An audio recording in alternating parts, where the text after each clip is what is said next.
Assalamualaikum warahmatullahi wabarakatuh. A'udzu billahi minasyaitonir rajim. Bismillahirrahmanirrahim. Alhamdulillahilladzi an'ama 'alaina bi ni'matil iman wal islam. Wassalatu wassalamu ala habibina wa syafi'ina wa qurrati a'yunina sayyidina wa maulana Muhammadin wa ala alihi wa sahbihi ajma'in, amma ba'd. Para jamaah kajian tafsir Al-Quran Masjid As-Sabirin yang dirahmati oleh Allah Subhanahu wa ta'ala dan hormati, mari senantiasa kita mengucapkan syukur kehadirat Allah Subhanahu wa ta'ala biqaulina alhamdulillahirabbil alamin. Atas taufik hidayah serta hidayahnya kepada kita semuanya, sehingga di malam hari ini kita bisa bertemu kembali, bermuajah kembali dalam rangka acara yang sama, yaitu pengajian tafsir Al-Quran. Shalawat dan salam semoga senantiasa tercurah dan terlimpah keadaan besar Muhammad Sallallahu Alaihi Wasallam, alhamdulillah yang telah memberikan bimbingan, tuntunan, uswatun hasanah kepada kita semuanya. Hadirin yang dirahmati oleh Allah Subhanahu Wa Taala, pada malam hari ini kita sudah sampai halaman 296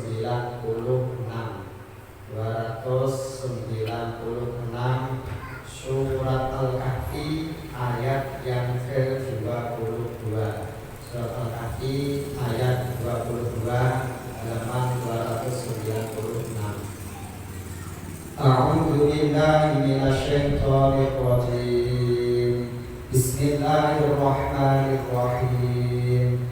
Sayaquluna salasatur rabi'uhum kalbuhum wa yaquluna khamsatun sadisuhum kalbuhum rajman bil ghaib wa yaquluna sab'atun wa sami'uhum kalbuhum rabbi a'lamu bi'iddatihim ma ya'lamuhum illa qalil ala tumari fihim illa mira'an zahira la tas'afi fihim minhum ahadan.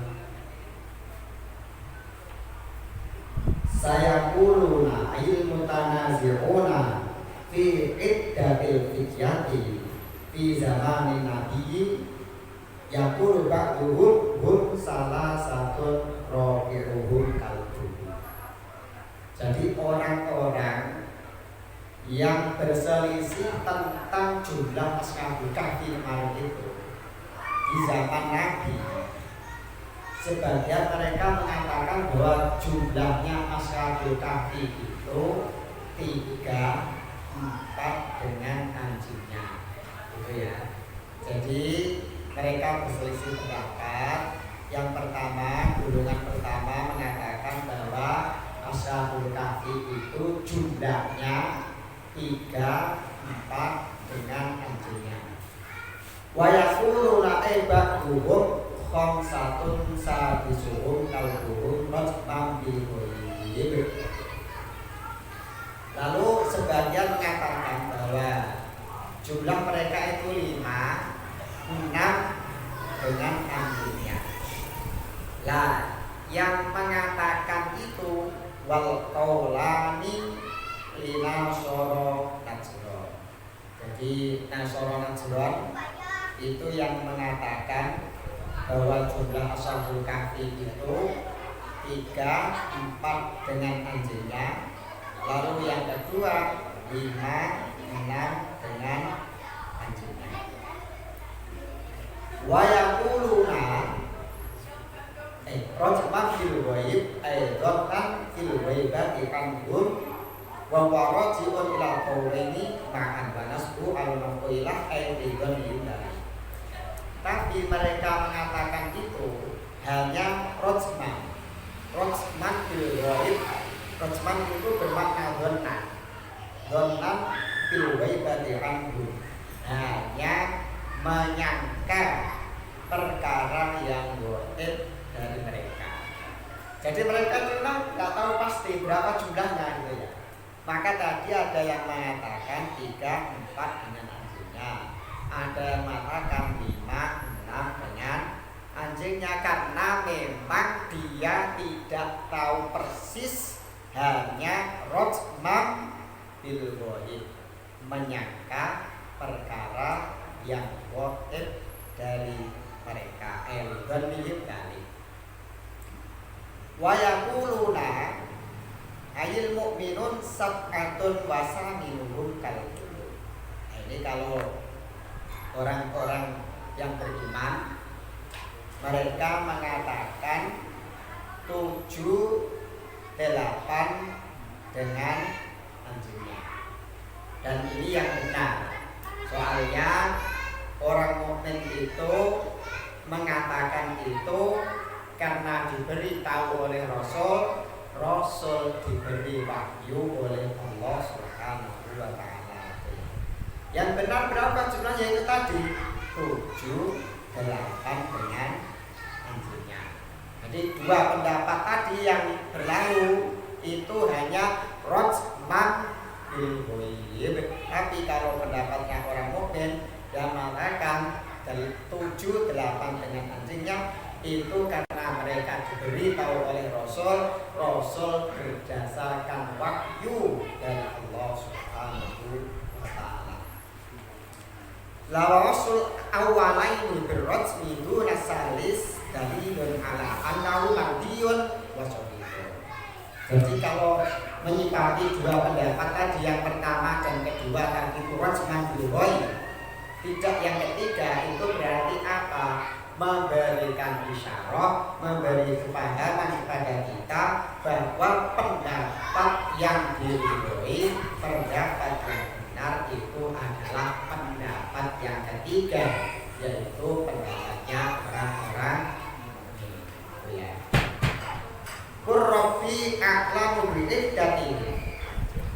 Katakan Muhammad, Tuhanku yang mengetahui bilangan mereka. Ma ya'lamuhum illa qalil, tidaklah mengetahui jumlah mereka kecuali orang yang sedikit saja. Ya. Jadi tidaklah mengetahui jumlah ashabul kahfi illa qalilun, kecuali orang yang sedikit. Orang yang sedikit itu siapa? Yaitu orang-orang mukmin. Maka Ibnu Abbas mengatakan begini, qala Ibnu Abbas ana minal qalili wa dzakarahu sab'atan. Jadi Ibnu Abbas, saya itu termasuk orang yang sedikit itu. Berarti termasuk orang yang tahu berapa jumlahnya ashabul kahfi, dan beliau menyebutkan bahwa jumlahnya adalah 7. Sab'atan ya, 7 berarti 8 dengan anjingnya yang bernama Qitmir. Anjingnya ashabul kahfi itu namanya Qitmir gitu ya. Qitmir. Kan dia wajar, kan biasa orang sekarang tuh punya peliharaan kucing pun ada namanya. Namanya Gerbi, namanya Manis, namanya apa itu kan ya wajar saja kan. Lah kalau anjingnya ashabul kahfi itu dia namanya adalah Qitmir. Fala tumarifihim illa mira'an ghayra. Janganlah kamu berdebat tentang mereka Muhammad kecuali hanya debat secara zahir saja. Kenapa? Bima unzila alaika, sebabnya sudah ada wahyu yang diturunkan kepada.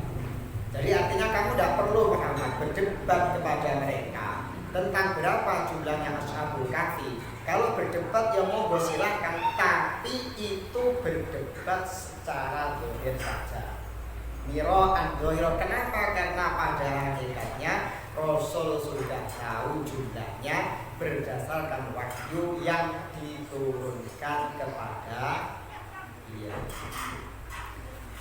Wala tastafidihim ay tatlubu al-fatya minhum min ahli kitabi ayil yahud ahada. Jadi kamu tidak usah minta fatwa atau tanya dari mereka yaitu orang Yahudi, kepada siapapun tidak usah gitu. Tidak perlu kamu menanyakan tentang Ashabul Kahfi itu kepada mereka. Mereka siapa? Yaitu min ahli kitab, orang Yahudi. Tidak usah kau tanyakan, soalnya sudah jelas wahyu yang Allah berikan kepada. Nah ini ayat seterusnya ini diturunkan sebab nuzulnya, asbabun nuzulnya itu orang Yahudi itu mengajari orang Makkah supaya tanya kepada Rasul, tanya satu tentang masalah roh, dua tanya tentang masalah Ashabul Kahfi, tiga tanya tentang masalah Dzulqarnain. Dari yang ngajari kan orang Yahudi, coba kau tanyakan Muhammad. Satu tanyakan tentang roh itu gimana. Dua Ashabul Kahfi itu berapa jumlahnya, berapa lamanya dia berada di dalam gua. Lalu yang ketiga tanya tentang Dzulqarnain itu siapa, kayak gimana. Itu yang ngajari itu orang Yahudi. Ngajari kepada orang Makkah.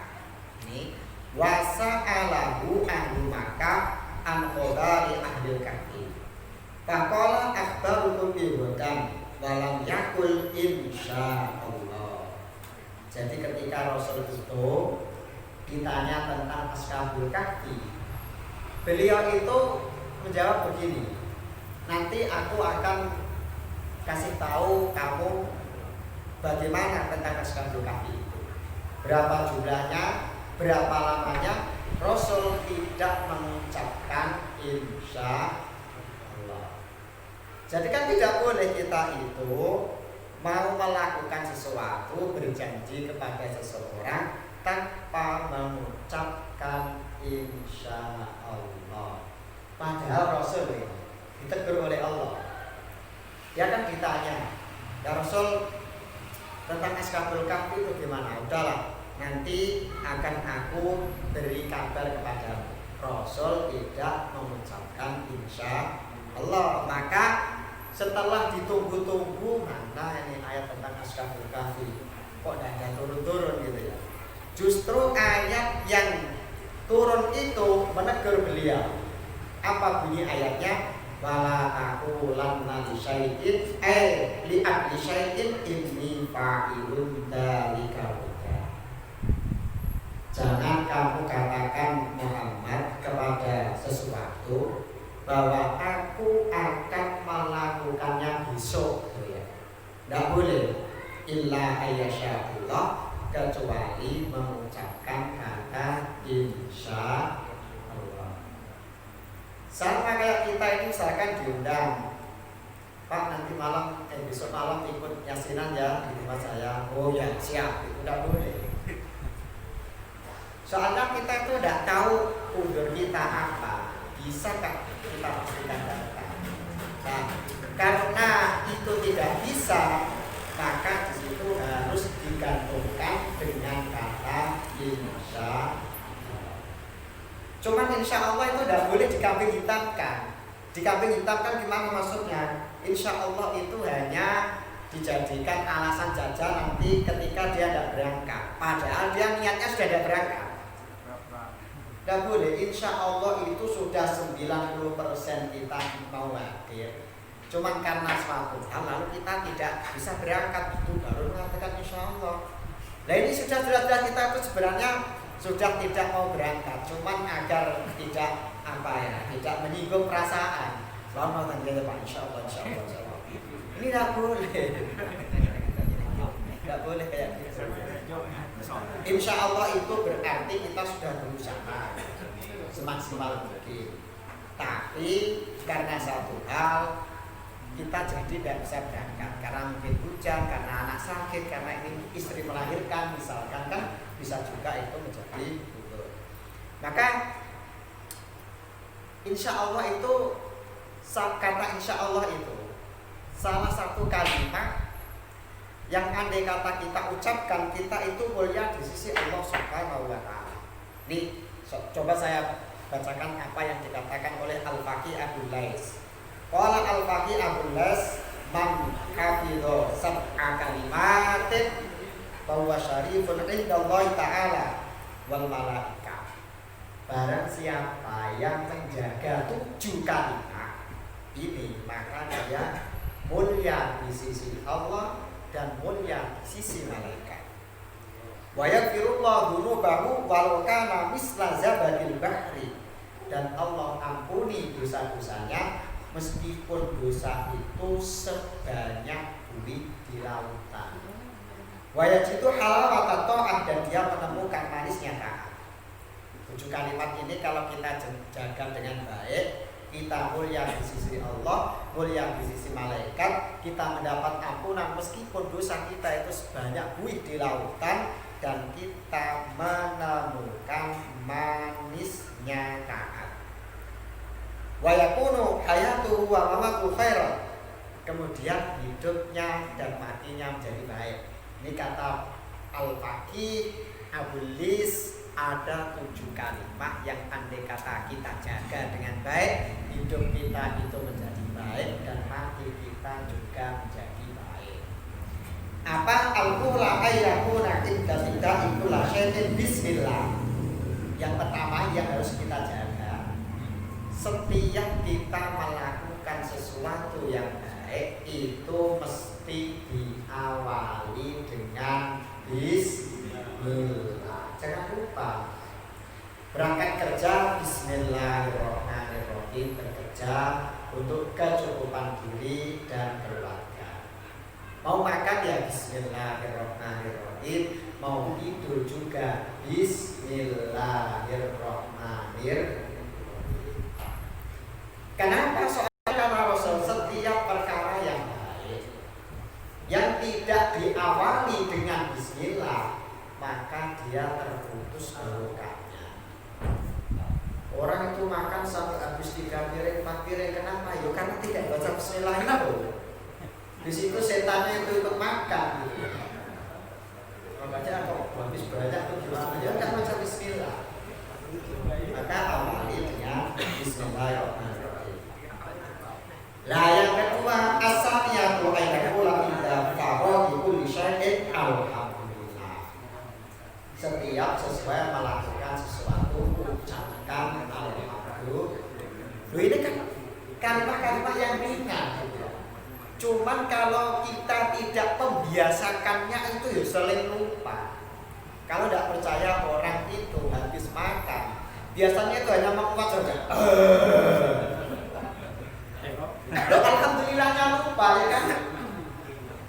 Padahal kan tadi kalau kita itu mengucapkan setiap melakukan sesuatu yang baik, alhamdulillah, itu menjadi berkah. Bisa bangun tidur ya alhamdulillah. Soalnya banyak orang yang tidur terlalu bagas sehingga diumumkan inna lillahi wa inna ilaihi raji'un, ya kan? Asal satu ayakula inda jarokana lisani mala yahi astaghfirullah. Ketika di lisannya itu terucap yang tidak ia inginkan, berarti khilaf di dalam kata-kata, segera ucapkan astagfirullah. Loh, kita itu salah berkata-kata itu ya wajar, namanya orang itu sabul lisan. Nah, ketika salah itu hendaknya lalu diiringi dengan astagfirullah. Itu yang mudah. Tapi orang itu yang kadang mudah. Sudah salah berkata-kata malah tidak merasa salah. Salah tapi tidak merasa salah. Dia salah itu sudah dosa, tidak merasa salah juga dosa lagi, gitu ya. Maka ketika kita itu salah ucap sabul lisan, segera ucapkan astagfirullah. Wa rabi'atu ayyakula idza arada fi'lan insyaallah. Tadi ketika kita mau melakukan sesuatu, menjanjikan, menyanggupi melakukan sesuatu, maka ucapkan insyaallah. Soalnya kita tidak tahu pasti besok itu bisakah kita itu melakukan apa yang kita inginkan. Rasul saja tidak mengucapkan insya Allah, ditegur oleh Allah, apalagi kita. Ya. Padahal Rasul itu kalau janji itu beliau menepati janji. Begitu ngomong jam 7 tek, ya jam 7 tek beliau datang. Berbeda kita itu undangannya jam 7, nanti paling datangnya jam 8. Loh undangannya jam 7, Anda yang datang setengah 9. Ya sudah Allah lagi. Tinggal amin-amin makan pulang. Cobalah kita itu tepat waktu. Cuman ketika kita berjanji untuk melakukan suatu, ucapkan insya-Allah. Lalu kami satu ayat ulang ida istaqbalallahu fi'lu makruhun la haula wala quwwata illa billah. Wal khamisatu ayyakula ida istaqbala ilaihi fi'lu makruhun la haula wala quwwata illa billah. Ini harus kita biasakan.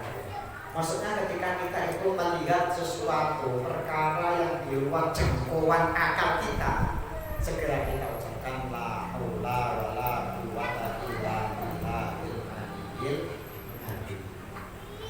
Masya Allah, la haula wala quwwata illa billah. Jangan malah kalau itu melihat sesuatu yang mengherankan, menakjubkan, cuma gelek-gelek. Itu apa itu? Kan mana tidak ada pahalanya ya. Kita melihat sesuatu yang menakjubkan, ucapkan la haula wala quwwata illa billah. Yang terakhir yang ke-6, ayyakula inna lillahi wa inna ilaihi raji'un idza asabathu musibatun. Ketika dia ditimpa musibah, maka ucapkan inna lillahi wa inna ilaihi raji'un. Itu biasakan. Lampu mati tek, inna lillahi wa inna ilaihi raji'un. Malah lampu mati tek, apa? Rasul itu pernah lampunya itu mati. Lalu dia membaca tarjih inna lillahi wa inna ilaihi raji'un. Kata saya, Rasul, ini kan hanya lampu, kenapa engkau membaca tarjih, membaca innalillah? Kata Rasul, setiap yang menyusahkan orang mukmin itu namanya musibah. Kalau lampu mati susah pada kita, susah berarti musibah. Jadi musibah itu bukan hanya ketika meninggal saja. Orang mengucapkan inna lillahi wa inna ilaihi raji'un tidak menunggu meninggal. Ada kabar kawannya sakit lalu mengucap inna lillahi wa inna ilaihi raji'un, yang satunya belum meninggal dia, bukan belum meninggal ya. Karena dia itu terkena musibah, maka ucapkan inna lillahi wa inna ilaihi raji'un. Yang terakhir yang ketujuh, wasabiqul yazalu yasri ala lisanihi fil laili wan nahar kalimat la ilaha illallah Muhammadur Rasulullah. Siang dan malam mengucapkan la ilaha illallah. Soalnya Rasul memerintahkan kepada kita jadidu imanakum bila ilaha illallah. Perbarui iman kalian dengan mengucapkan kalimat la ilaha illallah. Kita lanjut ke dalam tafsir lagi.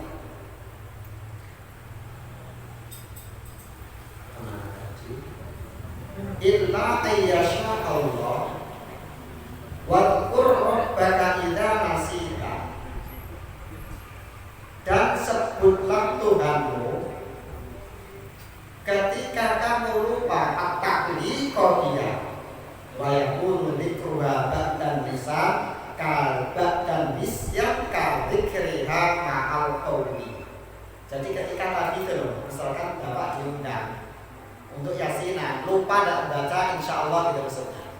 Ketika kamu tidak lupa menyebut Tuhan maksudnya lupa mengucapkan insya Allah, ya setelah itu ucapkan. Nanti kan misalkan nanti malam ikut tahlilan ke rumah saya Pak ya siap gitu ya. Begitu itu kan berarti lupa dalam mengucapkan insya Allah. Dia sudah mau sampai kita Pak mohon maaf ya, insya Allah nanti ya kalau saya tidak ada halangan, insya Allah saya hadir itu ya. Kalau lupa maka segera disusupi. Qala Hasan wa rumah dalam di majlis. Selama itu masih dalam satu majlis itu sah gitu ya. Jadi ketika dia belum pergi gitu ya, kita lupa tadi tidak mengucapkan insya Allah, panggil lagi ya Pak mohon maaf ya, insya Allah nanti kalau saya sempat saya akan ikut gitu ya.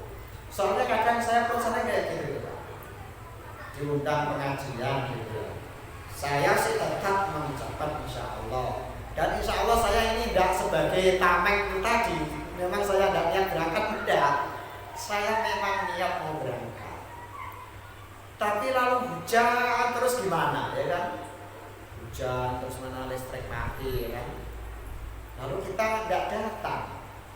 Ya ini kan berarti sudah kehendak Allah, cuma kita memang berusaha ingin mendatangi kami itu, tapi karena tidak saya gimana lagi. Wakul asa ayyam biyani Rabbi di aqraba min hadza dan ucapkan Muhammad mudah-mudahan Tuhanku memberikan petunjuk kepadaku yang lebih dekat dari ceritanya Ashabul Kahfi ini. Allah memberikan petunjuk rosa dan jalan yang benar. Maka Allah dan Allah telah memberikan petunjuk kepada Rasul. Sehingga ini kata Allah, wala bisu fi kahfihim salasami'atin sinina wasdadu is'a. Mereka tinggal Ashabul Kahfi itu di dalam gua itu salasami'atin sinina 300 tahun. Nah, di situ bahadisinun as-salasat inda'al kitab syamsiyatun wa tazidul qamariyah alaiha indal arabi tis'a sinina.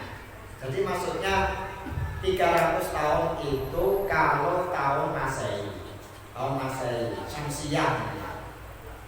Kalau dihitung menurut qamariyah itu 309 tahun.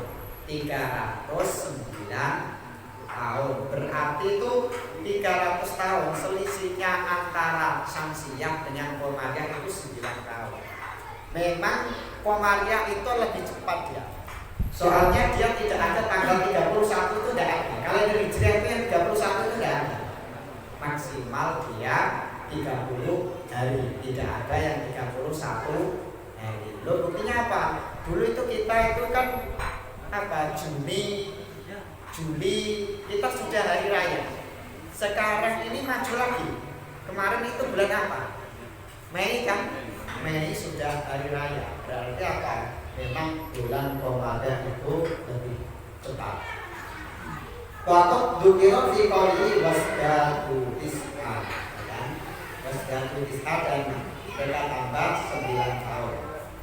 Ulillahu a'lamu bima yabisu. Katakan Muhammad, Allah lah yang lebih tahu berapa mereka tinggal di dalam gua. Lalu